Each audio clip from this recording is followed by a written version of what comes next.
Welcome, welcome. Today we're going to do what we call a cap. It's a combination between a cape and a top. So cape, top, cap.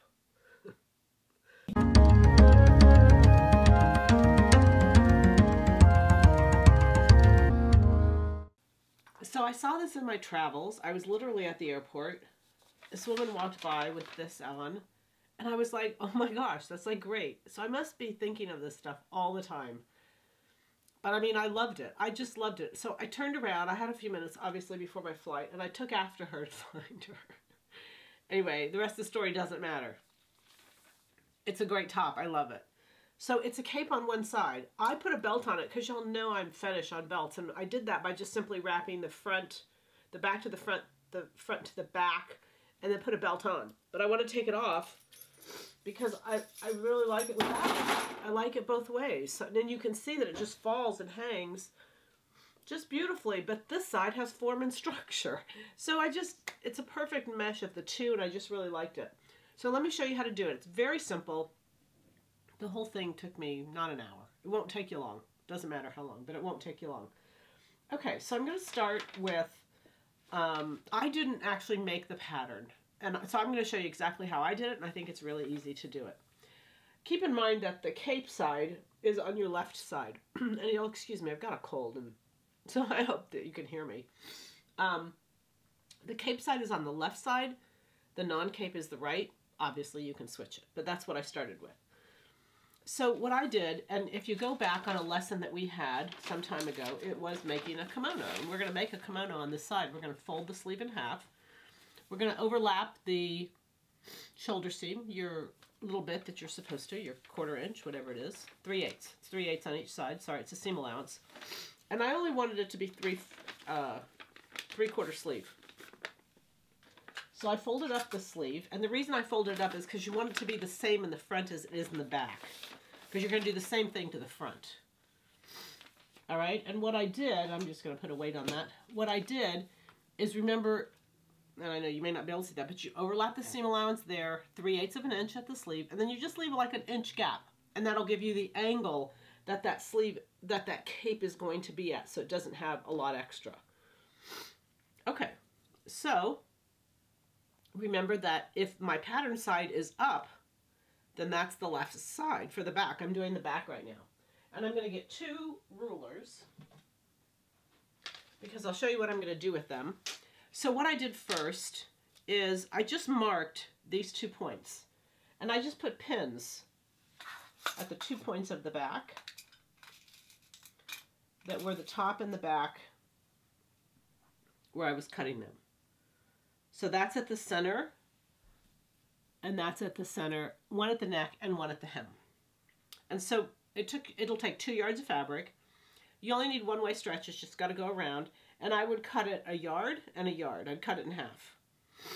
So, and the reason I did that is because all of this has to be in one piece, this whole front. So I'm going to close this like so. I'm going to lay it now, and see that's your yard, like right there. So I cut out this side. I didn't cut off the hem.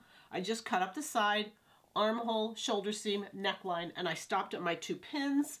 Then I went ahead, just like it would be on the fold, and flipped it like so. Because the 2 sides are different, unless you make a pattern, it's hard to do it any other way. But that's just how I did it. So you guys know, you can do it a million other ways. Don't cut the bottom yet, because what you want to leave is 6 additional inches at the bottom.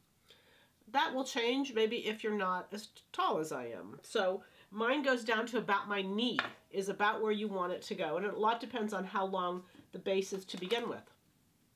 I started with Sunny's top, 113, because I liked the neckline and I wanted the length. The shorter length is what I wanted.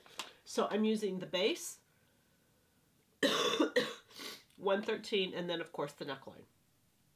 All right, so I cut that side, I flipped it this way, and now as I cut, I continue the neckline. I continue all the way down the armhole to this 3/4. This, you can see, is going to follow the ruler down to my 6 inches below on this side. So this is straight down to where my 6 inches is lower, and then I'm going to come all the way over to this original side that I cut. I'm not lengthening that, I'm just doing an angle at the bottom. So from this point here to that point over there is 6 inches below. Again, it doesn't have to be exact. You all know that. But all of that is cut in. Okay, so that's the back. That's it. That's the back. Okay, so now we want to do the front. So the thing you want to be most careful of is that you make sure you're cutting the right side up. So because now this side is going to be the other side, you know, if this side up, it's the same side, I got to make sure that I'm cutting it correctly. So this side is the front, and I put it down, cut that side, and then flip it this way as well. Same thing. Follow the sleeve, follow here, 6 inches. I didn't consider that there was a dart. Didn't even worry about that. I just let it go and counted it from the bottom. My front is a little bit longer than the back, but I really like that. I really like it. And again, if you want to change it up, just kind of keep it in the spirit and that it's meant and that it's fun. And this side is really artsy.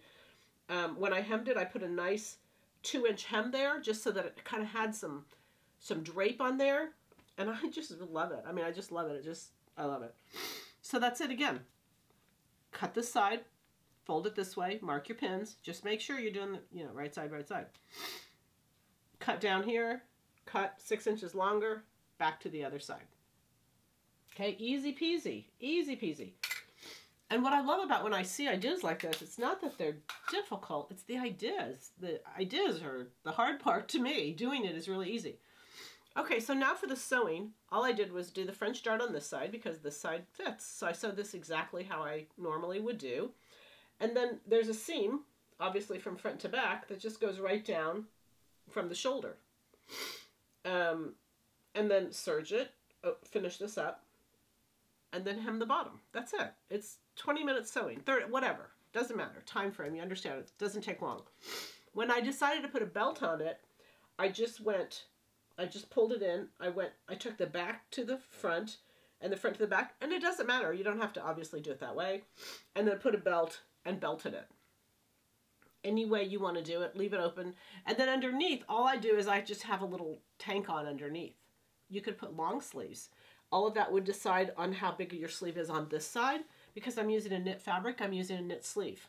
And because I was wanting to just wear a tank under it, I didn't want a long sleeve on this side. But certainly if it's colder, and we know it's plenty cold in this country right now, you could layer it and put a long sleeve over the cape, and I think that'd be great too. So again, this is called the cap. It's the cape and the top kind of combined together. We'll call it the cap so that we all know what we're referring to. I hope you enjoy it. It's a new year. We're going to have great new ideas for you. We're so excited about this year. Happy sewing from Silhouette Patterns.